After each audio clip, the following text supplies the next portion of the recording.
Kiss 106, all the hits. Welcome to the Sunday edition weekend show. Your boy Nino, and now it's time for Nino's movie review of the week. And this week's movie review is of A White Boy Rick, starring Matthew McConaughey and Richie Merritt as Richard Wirtz Jr., the youngest FBI informant in U.S. history. And I got to tell you right now, off rip, I really did not like this movie. And I know it's based on a true story and everything, and it's based on life and events that happened in 1980s Detroit about Richie, how he was trying to, help the FBI at first, how it seemed. But it starts off crazy because the first, I can say spoiler alert, there's going to be spoilers all through this movie, all through the review. That's how I do, let you know what you're spending your money on. But right off the bat, they show Matthew McConaughey and Richie Merritt, in the drug, and not the drug, but in the gun show, a legal gun show at that, where Matthew McConaughey is a legal gun purchaser, and he's purchasing AK-47s, pistols, all kind of stuff. Right before this, you got in mind, this is before the assault ban was into place. Before, Ronald Reagan did all of that stuff. You could go to a gun show and buy any weapon you wanted to, basically, and sell it legally if you had the license and made sure everything was tracked. But, and one thing that Matthew McConaughey, I guess Richie Wirtz's dad did was also make and sell silencers for these guns. And that's where they give the, Richie, they say in the IMDb reviews that Richie Wirtz is a single father who's struggling to raise two teenagers during the height of the crack epidemic in 1980 Detroit, where Wirtz sells guns illegally to make ends meet, but soon attracts attention from the FBI. And they kind of make it sound like Richie Wirtz Sr. is the target, like Matthew McConaughey is the star of the movie, but it's not. They weren't on him at all, really, in the movie. They knew he made the silencer, but it was really nothing that they could do. They weren't going to do to him. They couldn't prove it, anything like that. Else they'd have, made a move on him for some reason. But for some reason they felt the need to try to recruit young Richie Jr. to be an FBI informant to try to do buy-in busts, from the drug dealers in his neighborhood that knew him. Everybody knew him. They knew his daddy. They knew what his dad did. So, and they sucker him into doing this for him on the premise of, trying to help save his sister, who had apparently become strung out. They got a super dysfunctional kind of family. Sister strung out on it. She's, doing it with the local drug dealer, that kind of stuff. And Matthew's just, kind of done what he throws his hands up. His parents actually live across the street in the house, next across the street, and they're watching this whole thing go down in front of the house where he's trying to drag his daughter back into the house. She's in her panties and t-shirt after she just tried to jump into the car with one of the drug dealers. It's kind of crazy.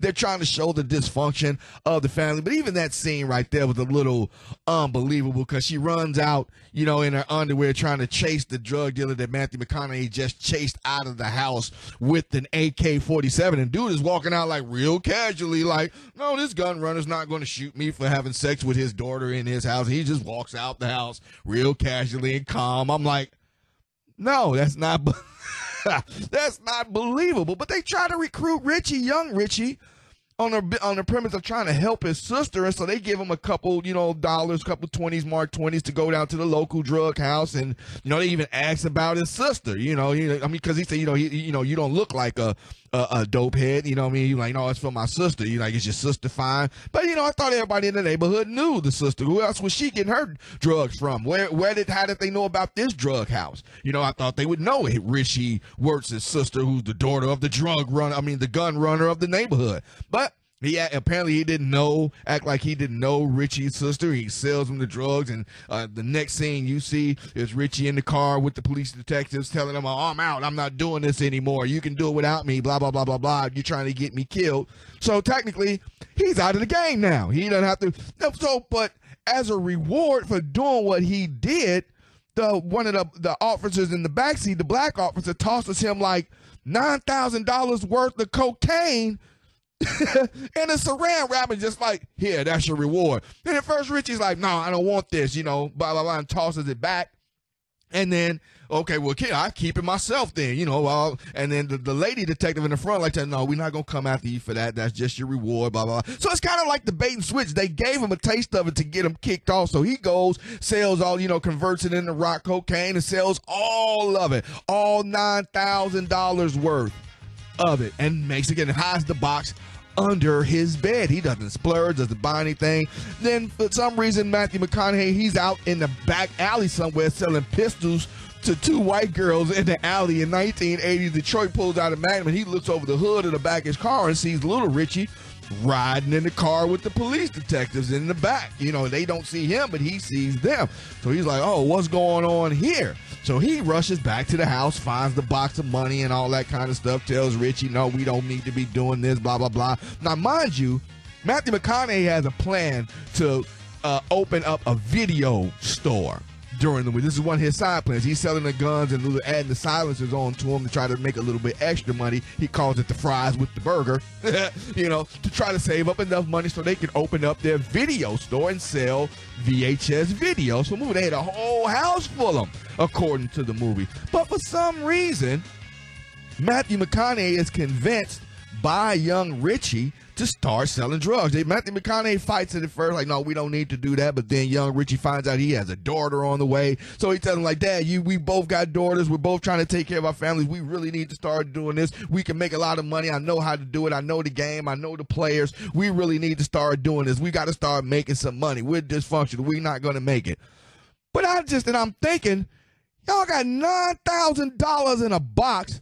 Plus, you know, all the little extra money that Matthew McConaughey was making selling silencers. The police never tracked him on, never caught him on, never called him on it. So they got at least $10,000 to $12,000 in 1980s money to start up this video store with all the videos. They got like hundreds of videos in their house in boxes ready to go. All they needed was to build it. There was no need to start selling drugs. I didn't understand the premise on why he did it. It made me think, well, maybe, you know, the real story went down a different way. You know, the FBI probably made him a couple promises, because they show, like, as you get along into the story, and it moves very slow. The movie moves so slow. I almost fell asleep watching it, you know, but it just moves so slow. And they try to shove a bunch of miscellaneous information in on it. And at one point, you know, the FBI gets on the local drug dealers in the neighborhood after Richie gets shot by one of them, you know, because they trying to find out who's the snitch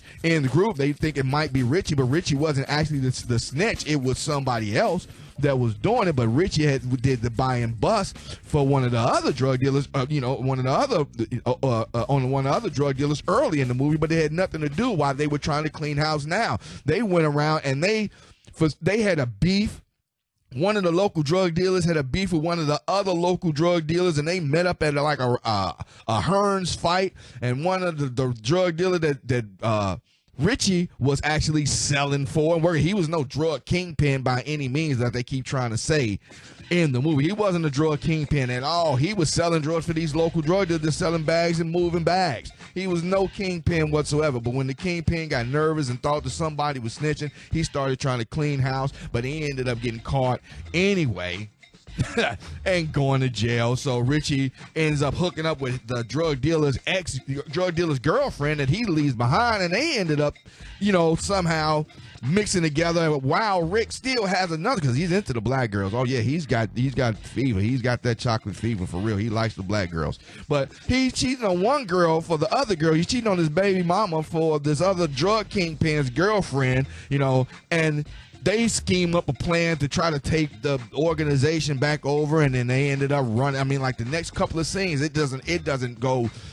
quick at all. The next couple of scenes, you just show the police running in on Richie, young Richie Jr., and dragging him out. Like, you would think we were going to find out what you were doing, that you was moving all of this, that you were hooking up with these, blah, blah, blah, blah, blah, and just drags him out. You never see how they found out. You don't see them watching him as he's becoming, you know, some kind of drug kingpin or nothing. They just snatch him up out of the blue for seemingly no reason whatsoever. And it was a whole bunch of plot holes in this movie, and a lot of stuff that seemed just shoved in, like they were just trying to rush this movie, because Richie, the real Richie Jr., is supposed to be the youngest the youngest FBI informant and the longest serving violent offender in Michigan prison history up until 2017. They just let the guy out on parole. So it seemed like they rushed this movie real quick and got Matthew McConaughey to do some star power on it to try to give it some buzz and make it seem like it was about him.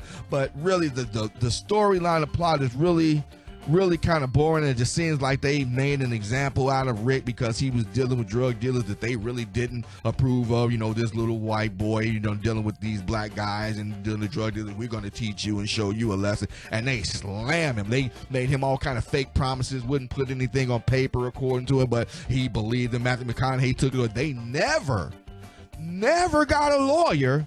And they never said what happened to that $9,000 or so much money that they made on the movie. They never said anything about any of that stuff.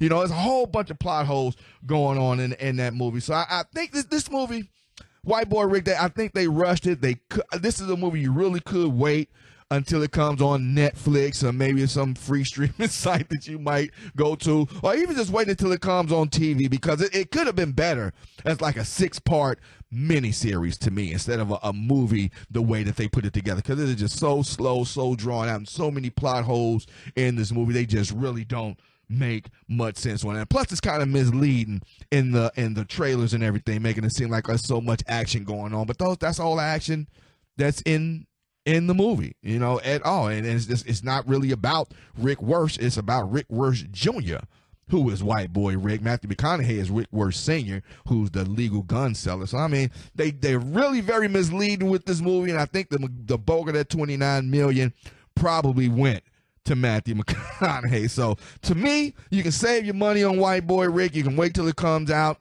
probably on VHS, like the VHS tapes they were selling in the movie. Wait till it comes out on Netflix or maybe even on TV. You save your money for the next movie.